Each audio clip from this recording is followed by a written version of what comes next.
June 11th, 1944, 8:17 hours, 24,000 feet above the Bismarck Sea, north of New Guinea. The sky is a hard, metallic blue, so bright it hurts to stare at it for too long. Inside the cockpit of a B-24 Liberator, frost creeps along the edges of the windscreen like spiderwebs. Oxygen masks hiss. Engines thrum with a deep, mechanical growl that never quite becomes background noise. You can almost feel it, the vibration in your chest, the cold biting through layers of flight gear. The Liberator lumbers forward in formation, a long gray slab of aluminum cutting through thin air. From a distance, it looks awkward, boxy, wrong. Not sleek like a fighter, not graceful like a glider, just heavy. Below, far beneath the cloud layer, the Pacific glints like broken glass. Then the radio crackles. Bandits, 11 o'clock high. The laughter starts before the shooting. High above the American formation, specks peel out of the sun. Green-gray shapes with red circles flashing on their wings. Mitsubishi A-6M0s, light, agile, deadly. Veterans of China, of Pearl Harbor, of the early war when they ruled the sky. Japanese pilots had a nickname for the B-24, Hiko Suru Renga, the flying brick. In their world, air combat is about grace, turn radius, climbing spirals, dogfights where the better pilot wins, blade to blade in the sky. And this thing, the Liberator, looks like an insult to that philosophy.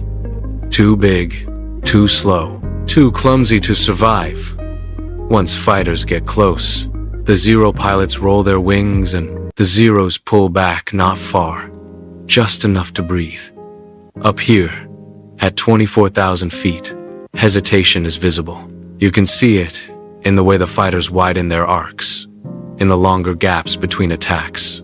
Japanese doctrine had always favored aggression, the sudden, overwhelming strike. But aggression only works when the enemy breaks. The Liberators don't.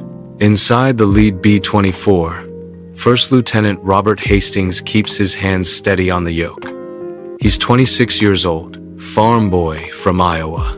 He has learned not to look directly at the fighters.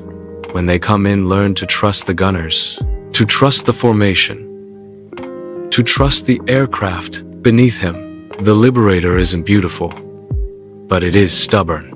Stay tight, Hastings says into the interphone. No gaps.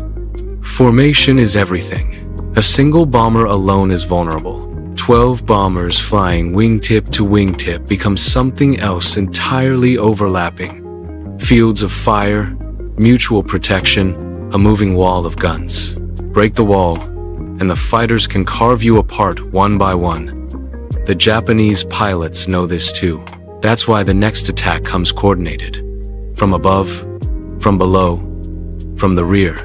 3 directions at once. The sky suddenly feels crowded. Tracers stitch through the air like glowing needles. A Zero roars past the left wing, so close the slipstream rattles the bomber's skin. The waist gunner, Corporal Eddie Klein, swings his weapon and fires until the barrel smokes. He doesn't know if he hit anything. He doesn't wait to. The Zeros disappear into the glare. For a heartbeat, the sky is empty. Too empty. Every veteran gunner knows this feeling. The pause before violence. The moment when your eyes strain against the light. When instinct screams that something is wrong. But there's nothing to shoot at yet. Then they come out of the sun. 6 fighters, maybe 8, diving nearly vertical. Engines howling, wings trembling under the strain. This is classic. Textbook, the oldest trick in the air. Attack from where the enemy can't see. Blind them with light. Overwhelm them with speed. It works. For about 3 seconds, the top turret opens fire first. Morales catches the lead. Zero as it breaks into view. Tracers climbing straight up into the glare. The fighter rolls, tries to slip sideways, but the tail gunner joins in. Then the waist guns. Red threads of fire. intersect in midair. The Zero explodes so violently that fragments hammer against the Liberator's fuselage like thrown gravel.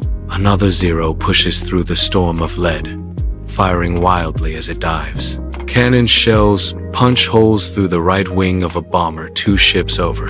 Fuel sprays, ignites, and for a terrible second it looks like the aircraft will torch, but the flames die. Self-sealing tanks, a design choice that weighs more, costs speed, costs elegance, saves lives. The remaining Zeros split apart, each pilot suddenly alone in a sky that has turned hostile. There is no single bomber to isolate, no weak flank to exploit. Every approach angle, the formation doesn't relax. No one does. Even as the target slips behind them and the flak thins out, the men inside the Liberators keep scanning the sky. Fingers stay near triggers. Eyes stay sharp. In this war, the most dangerous moment often comes after the bombing when fuel is low, ammunition is half spent, and relief dulls the edge. The Pacific wind screams past aluminum skin, riddled with holes. One B-24 limps slightly below the others, its right engine coughing, oil streaking back along the nacelle like black blood. The crew nurses it, adjusting throttle, feathering propellers, refusing to fall behind. The Zeros are still there, not attacking, watching. From a distance, Japanese pilots orbit in small, broken groups. They have lost more aircraft in this single interception than some squadrons lose in weeks. And worse than the losses is the shock. The Liberator was supposed to be food. Instead, it was a trap. Back in Japanese briefings, the B-24 had been dismissed. Heavy, sluggish, inferior to the nimble Zero. Something to be rushed, overwhelmed, cut apart at close range. That doctrine is bleeding out into the sea below. Inside Hastings' cockpit, the interphone crackles with reports.